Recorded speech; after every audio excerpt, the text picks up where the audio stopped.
지난번에 성성하되 망념이 없고 적적하되 밝으면 만상이 늘 참되고 삼라가 한결같은 모습이다 이랬어요. 우리의 이제 본래 성품은 성성하단 말이에요. 성성한데 여기서 이 자리에서는 망념이 없죠. 망념에 따라가지 않고 또 적적한데 고요하단 말이에요. 여기 뭐가 없어요. 공해서 적적한데 공에 치우치진 않았어요. 그래서 공에 빠져가지고 완전히 그냥 아무것도 없는.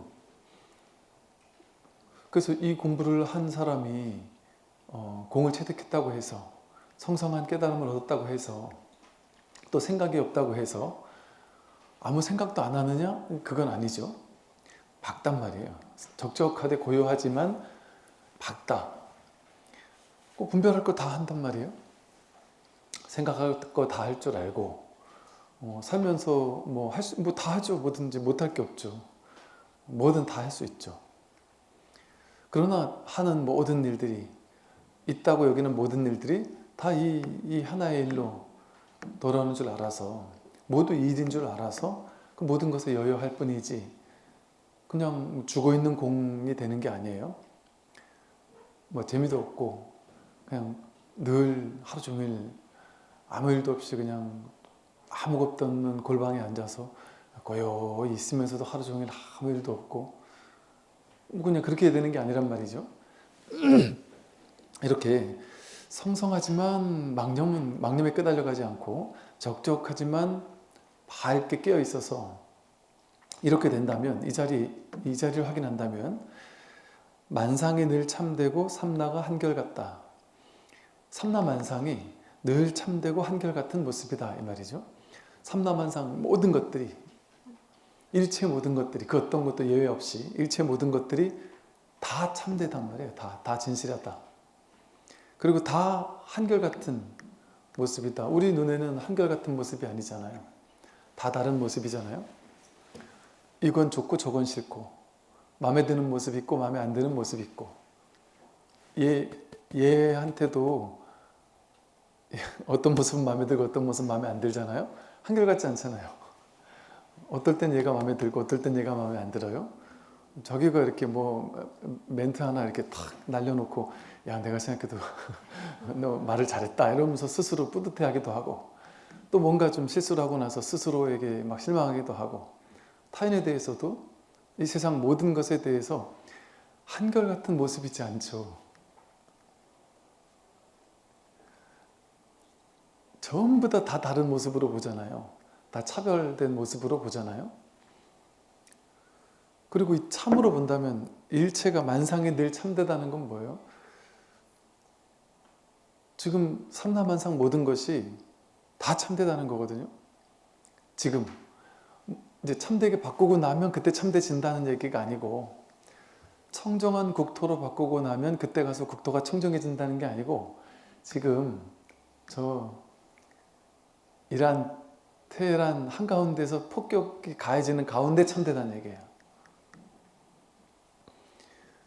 저 어리석은 사람들이 막 싸우고 있는 그 와중에도 참되다는 얘기거든요. 내가 지금 막 돈이 없어 허덕이고 있거나 밥도 못 먹고 있거나 남들한테 욕을 먹고 있거나 인생이 무너지고 있는 그 순간도 참되다는 소리거든요. 죽을 병에 걸려서 죽기 직전에 있어도 그 또한 참되다는 얘기란 말이에요. 그러니까 내가 오늘 내일 죽어간다. 그것도 참되고 이렇게 젊고 건강하고 쌩쌩하다 이것도 참돼요. 그래서 그것이 다 한결같은 모습이에요. 난 죽을 것 같다 이것과 너무너무 행복하다 이것이 한결같은 모습이란 말이죠. 늙었다 젊었다가 한결같은 모습이고 늘 참된 것이고 부자다 가난하다 하는 것이 늘 한결같고 참된 모습이에요. 근데 가끔 이제 어떤 분들이 와서 물어보시는데 이러한저런 얘기를 온 김에 얼굴 본 김에 다 물어본다고 이제 사돈의 팔촌의 친척의 남편 자식 모든 문제를 다 물어봐요. 구구절절 좀 짧게 얘기해도 되는데 알아듣는데 구구절절 물어봐서 이제 이게 사람에 따라 다 이제 어떤 얘기를 해줄지가 달라진단 말이에요. 그래서 뭐 당연히 아니겠지만 이분이 뭔가 모르게 이렇게 전해 보면 막 뭐 이거를 뭐 깨친 것 같다는 등 이렇게 얘기를 한 적이 있었단 말이에요. 그 희한하다. 그래서 아니 이 자리가 확실하세요? 그랬더니 이게 확인됐어요? 확실하세요? 그랬더니 그건 확실하대요. 근데 질문은 온갖 사돈의 팔촌에 뭐 좋고 나쁜 일들, 욕먹은 일, 뭐 칭찬받은 일, 뭐 사고친 일, 뭐 온갖 얘기를 다 얘기한단 말이에요. 이게 한결같다는 거는 지금 당신이 얘기하고 있는 모든 문제들 그게 다 진실되고 다 한결같은 모습이라는 걸 확인했다는 얘기거든요. 근데 본인이 질문하는 건 그 한결같은 것에서 질문하는 게 아니라 모양에서 질문을 하고 있잖아요. 모양의 세계는 온갖 문제가 있죠. 근데 이거 확인했다라는 거는 모든 문제가 있는 그것이 다 이 삼라만상이 다 늘 한결같고 참되다. 만상이 상진이고 삼라가 일상이다. 요거 깨달았다는 얘기거든요. 물론 뭐 이렇게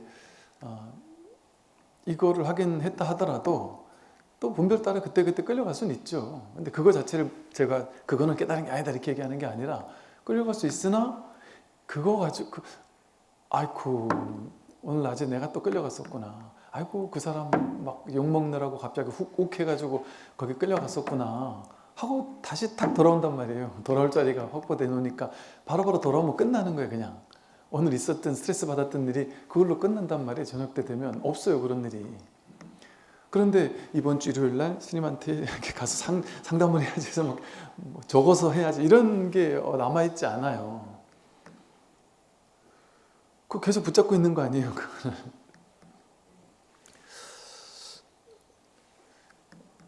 진실은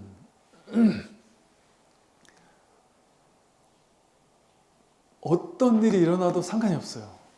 우리 삶에 우리의 삶의 목적이 이제 어떻게 되냐면 이 공부를 하면 어떻게 바뀌냐? 이 공부하기 전에는 하고 싶은 게 많잖아요. 되고 싶은 것도 많고 갖고 싶은 것도 많고 내가 좀 성격이 좋았으면 좋겠고 화도 안 냈으면 좋겠고 욕심도 좀 적었으면 좋겠고 어리석지 않았으면 좋겠고 남편한테 자식한테도 좀 잘했으면 좋겠고 우리 집안이 뭐 화목했으면 좋겠고 뭐 돈도 좀 있었으면 좋겠고 경제적으로도 뭐 문제 없고 주변 사람들한테도 뭔가 어디 가도 좀 무시 안 당하고 살았으면 좋겠고 몸 아픈 것도 좀 없었으면 좋겠고 온갖 이제 막 그 원하는 게 많잖아요. 그 원하는 거를 이루기 위해서 살거든요. 모든 사람들은 내가 원하는 거, 바라는 거 그걸 얻기 위해서 살아요. 근데 얻을 일이 사라지죠. 바라는 일이 없어지죠. 내가 얻는 것과 얻지 않는 게 한결같이 진실하고 똑같은 모습인데 젊은 것과 늙은 것이 한결같고 진실하고 아픈 것과 건강한 것이 한결같이 진실하다면 뭐를 추구하겠어요? 부자와 가난이 똑같다면 다 한결같이 진실하다면 그 모양을 쫓아다니겠어요? 모양을 쫓아갈 수 있죠. 그러나 머무는 바 없이 마음을 내겠죠. 돈 벌겠다, 뭐 건강해야지 다 마음 낼 수 있죠. 근데 거기 머무는 바 없이 마음을 내죠. 심각하게 거기에 사로잡혀 있는 게 아니죠. 그러니까 막 그 생각에 사로잡혀서 내가 건강해야 되는데 아파가지고 나날이 아파서 어떡하지 막 이렇게 스트레스 받지는 않는단 말이에요. 그러나 아픈 사람이 병원에도 안 간다는 얘기는 아니고 아프니까 나는 운동도 열심히 해야지 음식도 좋은 음식 먹어야지 이런 것도 안 한다는 얘기는 아니죠.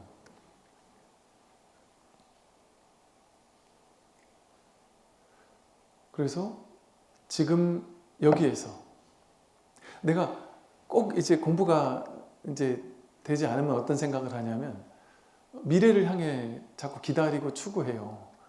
내가 깨닫기만 하면 내가 요것만 해마치고 나면 내가 요만큼만 벌고 나면요 제가 이렇게 은퇴만 하고 나면요, 제가 자식들 딱 독립만 시키고 나면 그때 가서 제가 이 마음 공부 제대로 하고 제가 여기에 딱 머물 수 있어요. 그때는 이렇게 얘기를 한단 말이죠. 안 돼요, 그렇게. 요것만 하고 나면이라는 말이 붙는 순간 벌써 지금 여기에 있지 않는 거예요. 여기 있는 게 뭔지를 전혀 감을 못 잡고 있는 거예요. 그 모든 일이 있는데, 문제는 그대로 있는데 정멸한 거거든요. 문제를 해결하고 나야 한결같고 진실하고 참된 모습이 아니고, 그 문제 있는 그대로 정멸이고 참됐다는 얘기거든요. 문제 있는 게 무슨 상관이 있어요? 부처님 인생에 문제 없었나요? 아니, 제가 어느 날, 여러분, 문제 있는 게 뭐가, 괴로운 게 뭐가 문제예요? 문제 있는 게 뭐가 문제예요? 문제 원래 있는 거죠. 저는 문제 없겠어요. 제 인생에도 온갖 문제가 많죠. 몸도 여기저기 아프기도 하고, 뭐, 눈도 안 좋고, 뭐, 이래저래. 문제 많죠. 제 주변에도 문제 많고. 그럴 수도 있죠. 그랬더니 깜짝 놀라면서 스님한테도 문제가 있어요? 이래 놀래길래 제가 깜짝 놀랐어요. 그 말 하는 걸 보고. 그럼 저한테 문제가 없다고 생각하나 봐요. 그분에게 이런 얘기를 했던 기억이 나요. 그러면요, 부처님 인생은 문제가 있었어요? 없었어요? 그래 물어봤더니 그러네요. 그제서 그러시더라고요. 우리 분별의 눈으로 보면 부처님 인생은 아이고 부처님같이 비참한 인생이 어디 있어요. 부처님같이 정말 어마어마하게 비참하고 괴로운 인생이 어디 있어요. 우리는 부처님에 비하면 정말 부처죠. 부처님의 일대기에 비하면 우리는 진짜 행복한 사람들 아니에요?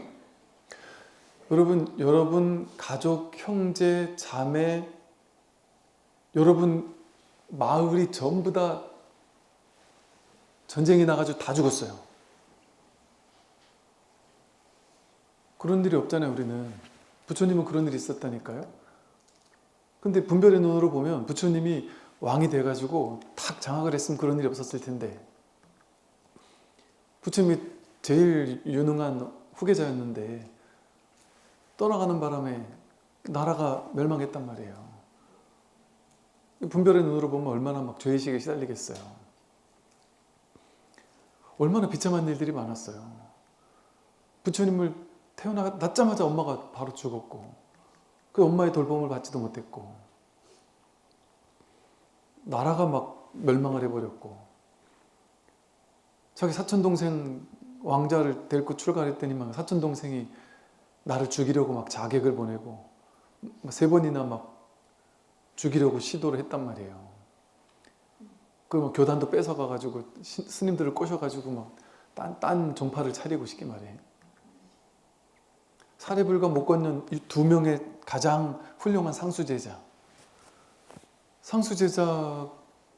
중에 하나가 신통제일이라고 알려져 있는 제자인데, 남들이 보기에는, 세상에서 보기에는 거기는 외도들이 그랬다 그래요. 외도들이 야 불교 교단을 치자, 쳐서 확 무너뜨리자, 저 안 되겠다, 불교 교단 놔두면 우리 교단이 망하겠다, 무너지겠다. 지금 인도 전역에서 우리 교단이 가장 훌륭한 종교라고, 진리의 종교라고 알려 있는데 붓다가 나온 다음에 우리가 완전 신자 다 뺏기고 왕들이 전부 다 부처님만 찾아가지 우리는 다 죽어간다. 어쩔 수 없다. 부처님을 쳐야 되겠다. 세속의 논리로 그런 생각 했다니까요. 근데 이렇단 얘기가 있어요. 야, 부처님도 그렇고 그 신통제일 누구죠? 목련존자? 야, 목련존자 신통력이 너무 뛰어나서 우리 치료 갔다 우리가 다 죽어. 그 신통력 해가지고 우리를 번쩍 들어가다가 확 던져버리면 어떡할 거야. 근데 목련존자가 신통제일인데 부처님한테 꼼짝 못하는 거 보면 부처님은 안 써서 그렇지 더 큰 신통이 있을 건데, 그래서 겁을 냈다는 얘기가 있어요. 그랬는데 목련존자가 외도들이 찾아와서 목련을 죽여버렸어요. 부처님의 상수 제자가, 그것도 신통제일이라고 하는 제자가 외도들에게 칼을 맞아 죽었단 말이에요. 부처님 도량에는 아름답고 행복하고 빛나고 스님들도 다 여법하고 다 훌륭한 스님밖에 없고 이럴 것 같잖아요. 그러니까 요즘에도 보면 그래요. 이렇게 큰 스님들 이렇게 보잖아요. 큰 스님 있고 큰 스님 밑에 상좌들 쫙 있잖아요. 큰 스님들 이렇게 다니시고 큰 스님 상좌들 따라다니고 이러는 그 모습을 보면 이런 모습이 있거든요. 그 큰 스님이 참 훌륭하신 큰 스님이면 그 상자들도 보면 기본 이상을 하는 뭐랄까 참 훌륭한 상자 스님들이 많은 그런 경우가 꽤 있어요. 근데 다 그렇지만은 않아요. 스승님은 참 훌륭한데 상자들 중에 아주 욕심 많고 정치적이고 뭐 이런 상자들이 있는 분들도 있거든요. 그럴 수 있어요, 당연히. 그럴 때 제가 어릴 땐 그랬거든요. 야, 저분은 큰 스님 아닌가 봐. 상자들이 저 모양인데 저분이 무슨 큰 스님이겠어. 이런 식으로 생각했었거든요. 부처님 아함경 니까야 율장을 보니까 율장에 부처님 말 지지리도 안 들어가지고 온갖 사고란 사고는 다 치고 다니는 이 스님들이, 이 상좌들이, 제자들이 엄청 많아요. 여러 명 있단 말이에요. 그러니까 그걸 보니까 야, 부처님 교단하면 지금 생각에는 정말 여법하고 훌륭한 스님들이 모여서 참 깨달음을 얻은 훌륭한 스님들이 모여서 참 여법하게 수행하고 살겠구나 싶은데 아주 정말 용납이 안 되는 정도 수준 낮은 아주 나쁜 놈들도 많았고 요즘 말로 하면 죄인들도 많았고 사고치는 친구들도 많았고 온갖 범죄 같은 게 다 있었어요. 그럼에도 우리가 부처님은 부처님이라고 하죠. 왜 그럴까요? 모양을 바꾸는 게 종교고 진리면 부처님은 모양을 완벽하게 깔끔하게 바꿀 줄 아는 능력 있는 분이 부처님이래야 되잖아요. 상좌들이 전부 다 훌륭한 상자로 쫙 퍼진데 있고 불교 교단에는 깔끔하게 좋은 일만 생기고 부처님 주변에는 좋은 일만 항상 있어서 복덕 부족한 일들만 항상 있어야 돼요. 어떻게 감히 부처님 나라를 전쟁을 일으켜가지고 칠 수 있어요. 더구나 친놈도 부처님, 친왕도 부처님을 따르는 불교 신자였단 말이에요. 불교를 믿는 나라였단 말이에요. 거기도. 그런 일이 어떻게 있을 수 있어요. 불교 교단 안에서 부처님 제자가 막 반란을 일으키고 부처님 죽이려고 제자가 자객을 보내고 어떻게 그런 일이 있을 수 있어요. 우리가 원하는 것처럼 부처님이 모든 걸 다 평정하는 이런 일만 일어나야죠. 우리가 열광하는 건 어떤 내용이냐면 경전에 이제 그것도 뒤에 만들어진 내용일 확률도 있는데 이런 얘기가 있거든요. 어느 마을에 어느 나라에 기근이 들었어요. 오랫동안 기근이 들어서 그 기근이 들고 비가 안 와가지고 막 사람들이 막 다 물도 못 먹고 막 말라비틀어지고 그러다 보니까 막 질병이 막 돌아가지고 그 마을 전체가 막 다 사람들이 막 죽어나가고 있었어요. 비도 안 오고. 비 오기를 막 아무리 기도해도 비가 안 오는 거예요. 그 임금이 왕이 그 나라에 있는 브라만 사제들한테 막 기도를 하라고 시켰는데 아무리 기도를 해도 질병이 없어지지가 않고 그 전염병이 없어지지가 않고 비가 오지가 않는 거예요. 그래가지고 그 밑에 신하들이 묘안을 써서 임금한테 부탁을 해요. 임금님, 이분들 가지고 안 되겠어요. 저기 인근 마을에 보면, 인근 나라에 보면 고타마 시타르타라는 분이 부처님이 돼서 부처님이 출연했다고 하는데 부처님이 우리나라에 딱 오시면 이게 싹 평정될 것 같습니다. 이렇게 제안을 해요. 왜? 신하니까 뭘 모르는 거예요. 부처님 그런 거 하는 능력 있는 사람인 줄 아는 거예요. 근데 부처님이 그 나라에 발을 탁 내디딤과 동시에 비가 내리기 시작하면서 질병이 싹 사라지고 그래서 그 나라에 수많은 그 장자, 막 부자 이런 사람들이 불교로 개종을 하기 시작해요.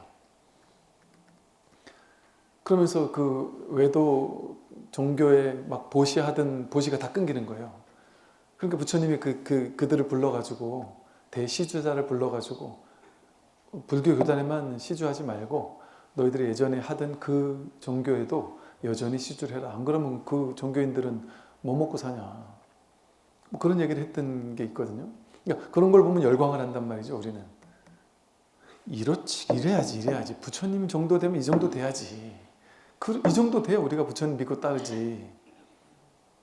이렇게 생각한단 말이에요. 그 모양만 보면. 그러니까 모양을 보고 부처님 따라가면 안 되는 거예요. 부처님 신통력, 뭐 도술, 뭐 이런 거 보고 부처님 따라가면 안 된단 말이에요. 모양에는 도가 없어요. 여러분, 이제 이럴 수가 있어요. 이제 도인이 있어요. 도인이 두 분 계세요. 근데 큰 스님들이 두 분 계세요. 근데 A라는 한 분의 큰 스님은 성품도 좋고 뭐 모든 면이 스님으로서의 위가 충만한 도인이셔요. 근데 B라는 스님은 옛날에 출가 전부터 뭐가 좀 약간 좀 이렇게 막 거칠게 살고 뭐 인생도 거칠었고 뭐 업장도 좀 뭐 두터웠고 막 이렇게 하다가 어쩌지 하다가 딱 깨달아서 공부를 했단 말이에요. 근데 B라는 스님은 성격도 좀 안 좋고 욕도 잘하고 뭐 신자들한테 그 신도님들이 싫어할 만한 행동도 많이 하고 그러니까 도인 같지 않은 행동을 많이 하고 욕먹을 만한 행동을 하는 분들도 있거든요, 가끔. 그런 분이 계셔요. 그럼 우리는 모양을 보거든요. 그러니까 A라는 스님은 도인으로 떠받들어 모셔요. B라는 스님은 도인으로 떠받들어 모시지 않아요. 욕하고 손가락질을 해요. 그런데 나아가서 A라는 스님이 도가 없는 대신 아주 스님다운 성품과 외모와 부드러운 아주 뭐 몸동작 이런 걸 갖췄을 뿐만 아니라 새벽 예불, 사시불공, 뭐 제사도 지내고 기도하고 하루에 4분 정도는 한 번도 끊어지지 않고 매일같이 목탁을 하루에 8시간씩 2시간 치고 먹는 것도 절대 안 좋은 음식은 입에 대지도 않고 청정한 차와 오신채 고기 같은 건 입에 대지도 않고 소스라치게 놀라면서 청정한 음식만을 먹고 살아요. 누가 봐도 청정한 스님이에요. 근데 도가 없어요. 이분은 누가 봐도 야 참 진짜 그 절에 가지도 마라 할 만한 데인데 이분은 도가 있어요. 이 스님 그런 비유가 어디 있어요? 그런 게 어디 있어요? 이렇게 생각하잖아요. 제가 다 보고 하는 얘기예요. 그런 경우가 있다니까요. 근데 이 절에 가면은 신도님이 없어요. 추천을 해줄 수가 없어요. 추천해준 내가 욕먹을까 봐. 왜냐면 아이고 저러지 좀 말지 좀. 그러니까 옛날에 큰 스님들이 상저 받을 때 본디 성품이 좀 원만하고 부모님한테 사랑받고 뭔가 좀 이렇게 위의가 충만한 스님다운 그런 상좌를 제자로 받고 싶어 했어요. 옛날에 수계로 이렇게 유명한 큰 스님이 그 스님은 학벌 보고 좋은 학벌 가지면 다 지상자로 될 것 같다면서 막 그 스님들이 막 이런 얘기가 있을 정도로 그게 꼭 학벌만이 문제가 아니라 뭔가 모르게 사람이 반듯한 상좌 욕심을 냈단 말이죠. 왜냐면 공부는 어쨌든 가르칠 수 있는데 깨달으면 어쨌든 쥐 짜가지고라도 어쨌든 공부를 시킬 수가 있는데 어떻게든 이게 타고난 거는 습이라는 게 오래 간단 말이죠. 그 말은 무엇을 얘기를 하는 거겠어요? 지금 이 말은 깨달음과 모양의 세계는 다르다. 같지 않다. 모양만을 보고 그 사람을 판단하면 안 된단 말이에요. 법을 봐야지. 모양만 봐서는 되지 않는다. 여러분 어떤 분들은 그래요. 목표가 수행자인데 수행자의 목표가 그래요. 나는 화절 탐진치 삼독을 소멸하는 게 목표예요. 그래서 저는 수행자다운 수행자가 되고 싶어요. 그래서 뭐가 수행자다운 수행자인데요? 그랬더니 탐진치 삼독이 없어야죠. 그럼 어떻게 해야 되는데? 저는 어떤 일이 있어도 그 어떤 사람이 어떻게 나를 와서 긁어도 저는 결정코 화를 내지 않는 사람으로 되고 싶습니다. 그리고 저는 먹고 싶은 것도 일체 없고 욕심 일체 안 부리고 어떤 욕심도 없고 어느 절 주지를 가라 이래도 주지 욕심 없습니다 이러고 맛있는 걸 먹으러 와래 먹는 거에 욕심이 없습니다. 좋은 옷을 누가 갖다 줘도 저는 허름한 옷만 입어도 됩니다 하고 저는 좋은 옷, 뭐 좋은 대접, 뭐 좋은 음식, 뭐 일체 욕심이 없고 그냥 대평정심 속에서 항상 그렇게 살고 싶습니다. 이런 분이 있단 말이에요. 병이에요. 그러니까 공부가 안 된 거죠, 그 사람은. 공부가 안 된 거라니까요. 모양에서의 탐진치 삼덕의 소멸을 원하는 거잖아요. 모양으로 탐진치 소멸하는 거는 사입의 외도들이 더 잘해요. 나쁜 놈들이. 나쁜 놈들이 자기 목표 성취하려면요, 신도님들 앞에서는 잘난 척하고 뭔가 훌륭한 척해야 된단 말이에요. 척하는 거 그놈들이 더 잘하죠. 근데 옛날에 이런 말도 있어요. 어떤 큰 스님은 평소에는 그냥 평범하게 살다가도 신도님들 오면 더 이렇게 풀어진 모습을 보여준다 그러더라고요. 허리도 더 이렇게 부정하게 하고 더 되게 그냥 평범하고 심심한 모습을 보여주고 되게 이런데요.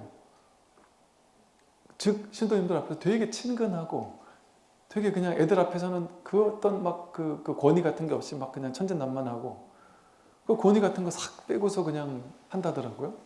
그랬다는 얘기를 책에서 읽은 적이 있어요. 왜 그런가 봤더니 일상에서 내가 그냥 일상답게 그냥 나답게 살지만 이게 내가 이렇게 막 권위적으로 이렇게 하면 사람들이 어떻게 와서 쉽게 편하게 물어볼 수가 있고 공부를 물어볼 수가 있겠냐 뭐 이랬다고 하거든요. 그러니까 오히려 방편으로 그 법답지 않은 모습 비슷하게 보여줄 수 있을지 모르겠으나 일부러 막 반듯한 모습을 보이려고 애쓰고 그거 상이죠, 상. 모양에서 공부가 있다고 착각하는 거예요. 진짜 탐진치 삼독의 소멸은요, 탐내는 마음에 일체 없고 성내는 마음에 화내는 마음에 일체 없는 사람이 아니고 탐심을 내는 것과 탐심을 내지 않는 것이 똑같이 한결같이 진실하고 한결같이 평등한 모습인 줄을 깨닫는 거예요. 화를 내는 것과 화를 내지 않는 게 똑같이 이 한마음에서 나온 이 일인 줄을 명백하게 확인하는 거예요. 그러니까 인연 따라 인생을 살 때는 어때요? 나쁜 놈들 만나면 화도 버럭 내주고 혼도 내주고 응징도 할 때는 하고 착한 사람 만나고 좋은 사람 만나면 또 따뜻하게 해주기도 하고 인연 따라 응하는 거죠. 스승이 제자들을 대할 때 인연 따라 어떤 제자에게 화를 버럭 내주기도 하고 어떤 제자는 혼내기도 하고 부처님은 그러셨거든요. 어떤 제자는 막 그냥 불같이 혼내기도 했단 말이에요. 그걸 보고 어떤 스님이 강의하는 걸 들어봤더니 그 스님은 그런 표현을 쓰대요. 부처님도 일대기 잘 읽어보면 화 버럭버럭 냈던 사람이라고 성격 더러웠다면서 재미로 그런 식으로 표현을 하더라고요. 왜 계율을 어기거나 아주 나쁜 짓 하는 쉽게 말해서 이런 식이에요. 계율이 정해진 건요. 처음부터 계율이 없었거든요. 계율을 어기는 놈들을 만나니까 한 번씩 계율을 정한 거거든요. 안한존자가 엄청 잘생겼었다 그래요. 그리고 온갖 여성들의 막 흠모를 독차지했다 그래요. 그러니까 다른 스님들은 보시가 별로 안 들어오고 와도 공양 밥통에 밥도 찌지부리한 거 몇 개밖에 안 봤는데 안한존자 공양 그릇에는 막 어마어마한 묻 여성들이 젊은 여성들이 막 그냥 그 맛있는 걸 가지고 막 그냥 갖다 드렸다래고 심지어 어떤 그 아주 예쁜 처자가 안한존자를 따로 모셔가지고 음식을 이렇게 드리려고 하다가 스님 오늘은 제가 이렇게 드리지 않고 제가 음식상을 차려놨습니다. 방으로 들어오시죠. 그 방으로 들어가가지고 이제 안 좋은 일이 벌어질 뻔했던 거예요. 이제 둘이서 눈이 맞아가지고. 근데 그때까지만 해도 그러지 마라 뭐 이런 계율이 없었거든요. 계율이 없으니까 몰랐던 건지 모르겠어요. 근데 그때 부처님이 부둥켜 앉기 직전에 그냥 방을 차고 와서 그거를 붙잡고 와가지고는 엄청 혼나면서 오지 않았겠어요? 그리고 이제 대중 불러놓고 스님들 불러놓고 이제 이런 짓 하면 안 된다 이렇게 계율을 만든 거예요. 이런 식으로 하나하나 계율이 만들어졌거든요. 그러니까 보세요. 불교는 왜 이렇게 지켜야 되는 게 많아? 비구 스님은 250개, 뭐 또 심지어 비구니 스님들은 360개. 뭐 이렇게 지킬 게 많아? 이게 정해진 지킬 게 많은 게 아니고요. 아, 그때 사고친 중들이 이렇게 많았구나. 아, 사고친 제자들이 많으니까 이렇게 그때 사고칠 때마다 계율을 만들었구나. 그 얘기예요. 부처님 80까지 살았잖아요. 부처님 만약에 100살까지 살았잖아요. 계율이 500개, 600개 됐을지도 몰라요. 당연히 그러지 않았겠어요? 그는 정해진 반드시 지켜야만 하는 절대적인 계율이 아니에요. 인연따라 이런 잘못하면 그런 잘못 하지 마라. 이렇게 얘기해 준 거에 불과하죠. 이처럼 이 바른 법에 대한 안목이 중요해요. 바른 법은 물론 이제 사법계라는 현실 세계에서는 모양도 중요하죠. 그래서 모양에 대한 방편 본문도 당연히 중요하죠. 근데 그게 필요한 사람에겐 그 얘기를 하죠.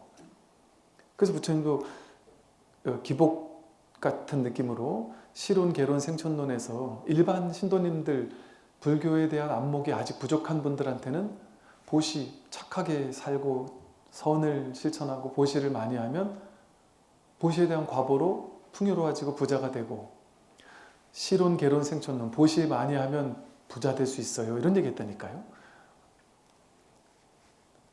제가 책 제목에 부자 수업 이런 거 썼었잖아요. 그게 이제 군에 있을 때 장병들한테 방편을 했던 얘기들 모아놨던 거거든요.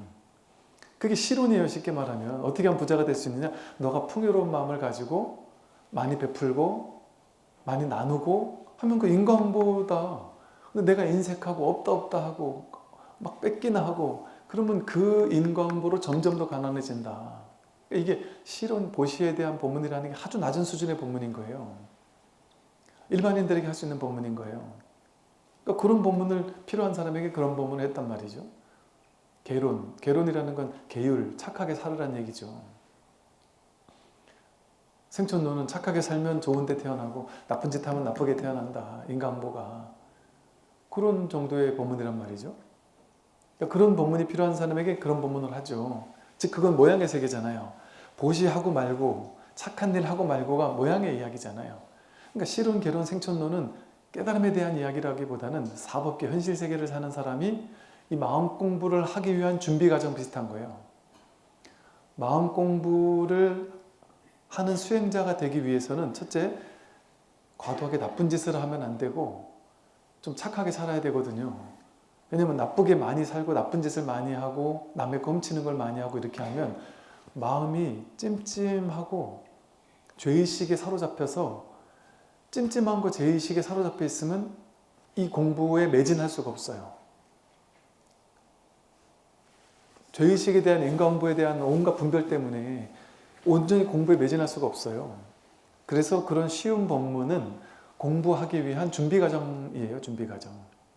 준비 과정으로서의 그런 방편의 이야기도 필요하죠. 모양의 세계에서 살도 음망주, 살생하지 않고 도둑질하지 않고 삿된 음행을 하지 않고 삿된 말하지 않고 나를 중독적인 거 먹지 않고 그런 식의 모양도 중요해요.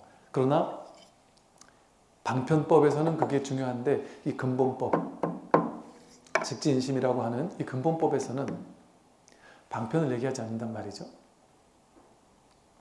제가 말이 길어진 이유가 뭐예요? 처음에 근본법을 얘기한단 말이에요. 모양이 중요한 게 아니다. 화를 내고 안 내고가 중요한 게 아니다. 탐진치 삼독이라는 게 본뜻이 이런 것이다. 이렇게 얘기를 한단 말이에요. 근데 그 얘기만 하면, 이런 대중성법에서는 어쩔 수가 없어요. 그 얘기만 하면, 그래? 그럼 막 살아도 된다는 얘기인가? 막행막식 해도 된다는 얘기인가? 오히려 깨달은 사람들은 더 막행막식 해야 되는 건가? 심지어 나도 그럼 뭐 막 살아도 되네. 뭐 다 똑같다며, 다 한결같다며. 막 사는 것과 대충 사는 게 막 한결같다면서, 깨달음의 세계와 깨닫지 못한 세계가 한결같다면서, 한결같이 진실하다면서, 내가 사기치는 것도 진실하지, 도둑질하는 것도 참되고 진실하고 한결같지, 도둑질하는 것과 남들 베풀어 주는 게 한결같고 진실하지, 이런 식으로 자기한테 유리한 쪽으로 해석을 하면서, 이렇게 이건 말도 안 되는 어리석음이지만 이렇게 해석하는 사람이 있을 수 있단 말이죠. 그러니까 그런 사람에게는 방편의 가르침도 중요하다는 얘기를 안 할 수가 없는 거예요. 모양의 세계에서의 중요한 계율의 가르침도 중요하다. 그런 정도의 사람한테는 오히려 출세간의 깨달음보다는 이 계율의 가르침을 지키는 게 더 중요한 거죠. 그래서 이렇게 불교는 그 응병여약이라고 해서 병에 따라 약을 준다. 대기설법이라고 해서 근기에 따라서 근기에 대응해서 법을 설한다. 그 근기 따라 법을 설해야지 이런 근기인 사람한테 낮은 근기한테 높은 법을 설하고 높은 근기에게 낮은 법을 설해서는 안 된단 말이죠. 그러나 여기 우리 이 선 법문에서는 이 신명 같은 이런 선의 가르침에서는 그런 방편의 가르침, 분별의 가르침 이런 걸 싹 쓸어버리고 오로지 그냥 진실을 오로지 드러내는 가르침이에요. 그러다 보니까 우리가 이런 법문을 들으면 일반 사찰에서 일반 대중설법하는 스님들이나 일반 불교대학이라든지 이런 실론, 개론, 생천론 수준의 법문을 설하는 방편의 가르침들이 많아요. 왜? 대중들은 그런 사람이 많으니까 그 근기에 맞춰서 하는 설법이 더 많을 거 아니에요? 그러니까 그렇게 하는 법문이 틀린 게 아니에요.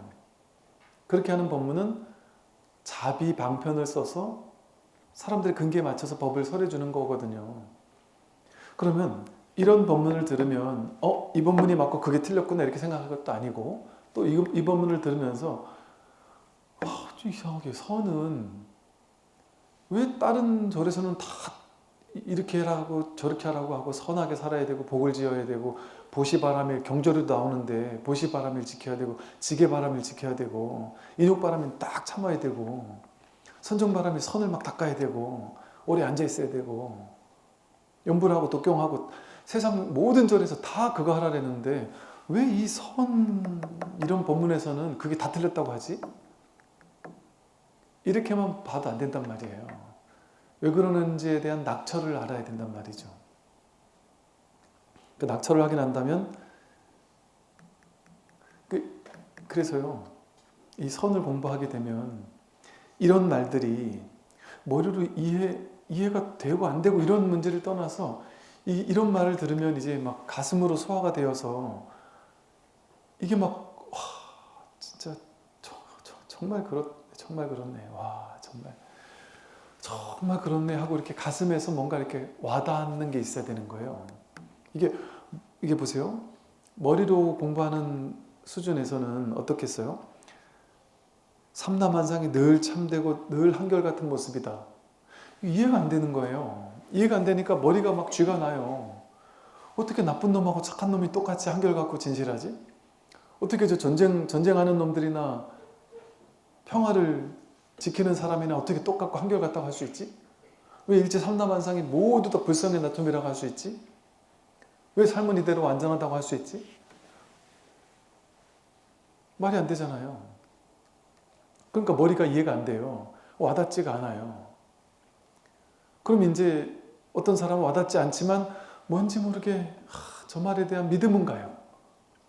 그럼 이제 둘 중에 하나예요.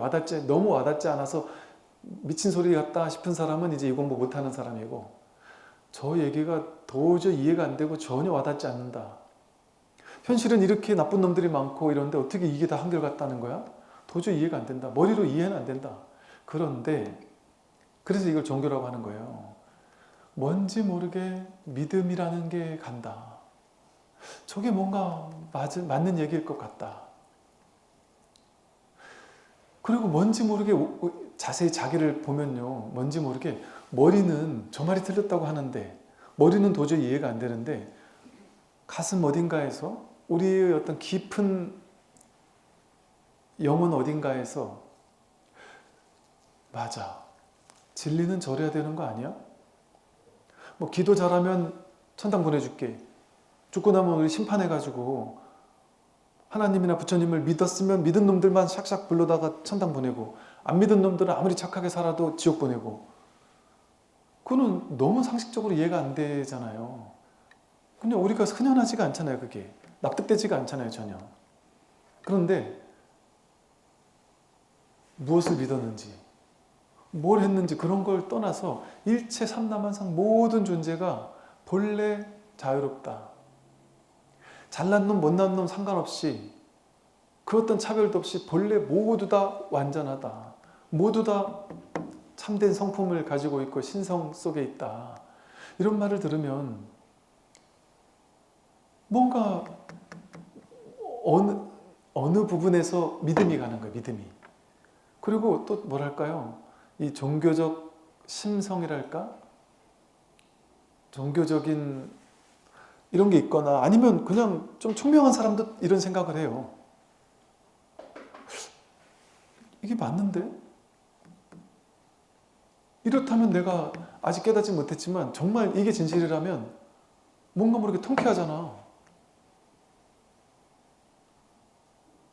통쾌하지 않아요? 이게 내가 잘해야 된다고 하면 신이 시키는 대로 열심히 하면 좋은 데 보내줄게 이렇게 이게 진리라고 하면 나는 평생 그 신이 시키는 대로만 하라는 건 하고 하지 말라는 건 하고 싶어도 못하면서 잘하면 좋고 못하면 나쁘게 되니까 항상 불안에 떨고 살아야 되잖아요. 신의 마음을 내가 들어갔다 온 것도 아닌데 이게 좋은지 나쁜지를 알 수가 없어요. 계속 불안불안한 거예요. 이게 뭐가 옳은지 뭐가 그런지를 자기 스스로 답을 못 내요. 그 답을 어디서 들어야 돼요? 저분이 나한테 해줘야 돼요. 그러니까 종교인들도 고민을 하더란 말이죠. 신도님들은 종교인한테 와가지고 하나님의 뜻이 뭡니까? 라고 묻잖아요. 근데 사실은 그런 분별하는 종교에서는 성직자도 그 답을 못해요. 그리고 성직자마다 답이 달라요. 그러니까 제가 우스개로 어떤 목사님이 우스개로 이제 여름 성경학교를 하는데 초등학생이 와가지고 질문을 하는데 뭐 음료수를 줘서 이렇게 먹는데 저희 보고 뭐 먹을 때는 기도하고 먹으라 해놓고 왜 기도 안 하고 드세요? 그러더래요. 가만히 보니까 그러네 내가 왜 기도 안 하고 먹었지? 근데 일상적으로 어지간한 건 기도 안 하고 먹고 좀 약간 거창한 것만 기도하고 먹더래요. 그럼 그 기준이 뭐예요? 이렇게 물어보는데 그런 기준은 어디 안 나와 있대요. 명확한 기준이 안 나와 있대요. 나와 다른 존경하는 그 성직자들을 이렇게 가만히 살펴보니까 대충 알겠다. 오케이, 내가 정해줄게. 1,000원 밑으로는 기도하지 말고 1,000원 이상은 기도하고 먹어. 얼추 맞아 이렇게 얘기를 하는데 가만히 뒤에 와서 가만히 생각해보니까 야 이게 맞더래요. 그 얘기는 뭐예요? 본인도 모른다는 얘기죠. 그걸 알 수가 없잖아요. 그거 누가 정해줄 거예요? 그거 어떻게 정해줄 거예요? 정해져 있지 않거든요, 그런 거. 근데 그게 정해져 있을 거라고 생각을 한단 말이에요. 모양의 세계에서는. 선과 악이 딱 이 라인부터 일으키는 선이고 저쪽부터는 악이야. 이렇게 정해져 있는 것 같아요. 술 마시지 말아라 했잖아요. 그러면 포도주는 마셔도 되잖아요. 그리고 또 우리 불교에도 그런 게 있어요. 술 마시지 마라 이런 게 있어요. 근데 절에 이렇게 솔잎차 한잔 하시죠? 아이고 얼굴이 환해져서 좋습니다 하고 솔잎차거든요 진짜로. 근데 얘가 어느 시기가 지나가면 발효가 돼요. 발효가 되면 술이죠. 그게 솔잎주거든요. 근데 발효되기 애매한, 이게 발효가 됐는지 안 됐는지도 모르는 애매한 경계선에 있는 건 술이에요? 아니에요?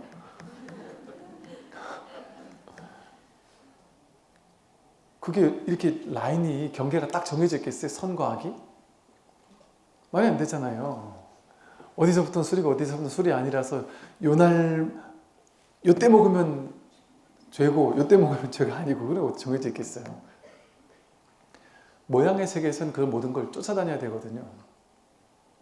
끌려다녀야 돼요. 모양 아닌 이 진정한 삶의 진실을 깨닫고 봐야 모양의 세계에 대한 모든 질문에 대한 답이 그냥 확연하게 나오는 거예요. 너무 간단하게 답이 나온단 말이에요. 그러니까 모양의 세계에서 더 이상 궁금한 게 없는 거예요. 모양의 세계에서 세상 사람들이 어떤 질문을 해도 다 답이 나오는 거예요. 근데 그분들이 느끼기에는 너무 뭐랄까 그냥 어찌 보면 이해도 안 되고 어찌 보면 내 생각으로는 도저히 이해가 안 되는, 저분은 뭔가 통쾌하게 답이 나오는 것 같은데 나는 도저히 소화가 안 될 수도 있지만 어떨 땐 이해가 안 되지만 그런 느낌이었거든요. 제가 예전에 보면 와 어떤 얘기에 대해서도 다 통쾌하게 저분 딴에는 통쾌하게 답이 나오는 것 같아요. 근데 내 딴에는 어떤 건 이해가 가고 어떤 건 이해가 안 되겠지만 왜 그러냐면 모양의 세계를 알게 되는 게 아니에요. 모양의 세계는 몰라요. 니도 모르고 나도 모르고 모르는 거예요. 그냥 모양의 세계는. 근데 모양 아닌 이 무분별심, 무분별지에 눈을 뜨게 되면 모양의 세계에 대한 모든 문제에 대한 근원의 원인을 깨달으니까 그 근원의 답은 해줄 수 있죠. 그 모양의 세계에 대한 현실 세계의 답은 몰라도 저도 현실 세계에 대해서 뭐 물어보면은 전제를 두고 얘기를 해요. 저는 그런 거 어떻게 될지 저는 모르는데 그래도 여기까지 왔으니까 그냥 가시라고 하면 좀 뭐 하니까 죄송스러우니까 이 공부에는 관심이 별로 없는 분이 그냥 현실 세계에 대한 질문만 하고 가고 싶은 분이 계셔요. 어떻게 해요? 그럼 그런 분한테는. 제가 이렇게 얘기한 적이 있어요. 어느 날. 네, 참 젊은 사람이 왔는데 이 선이 뭐고 이런 거 관심이 없어요. 잘 몰라요. 근데 스님이니까 그냥 물어보면 답이 나올 줄 알고 왔대요. 근데 그냥 보내기는 참 거시기하고 해서 야, 솔직히 말하면 나도 그런 거 잘 모르는데 이렇게 왔으니까 그냥 난 이 불교적인 입장에서 얘기해 줄 말은 없다. 근데 그냥 여기까지 왔으니 내가 그냥 인생 선배처럼 내가 만약에 니네 친형이라고 한다면 그 친동생을 불교가 뭔지 모르는 사람에게 내가 친형이라면 친동생에게 이런 식으로 얘기해 줄 수 있을 것 같긴 하다. 그럼 그 정도 얘기는 해줄 수 있다. 그게 다 맞을지 안 맞을지 모른다. 그러고 그냥 얘기해줘요. 그러니까 한계를 인정하고 얘기해 줄 수는 있단 말이에요. 그러니까 모양의 세계에 대한 답은 나도 몰라요. 한계를 인정하고 그냥 이런 것 같은데 정도의 누구나 다 할 수 있을 법한 조언밖에 못 해주죠. 모양의 세계는 모르니까. 내가 더 잘 알겠어요? 본인이 더 잘 알겠어요? 모양의 세계는 본인이 더 잘 알아요. 본인은 그 삶을 살았고 우리는 잠깐 한 3분, 5분 얘기한 거 듣고 그 모든 걸 어떻게 유추해요? 알 수가 없거든요.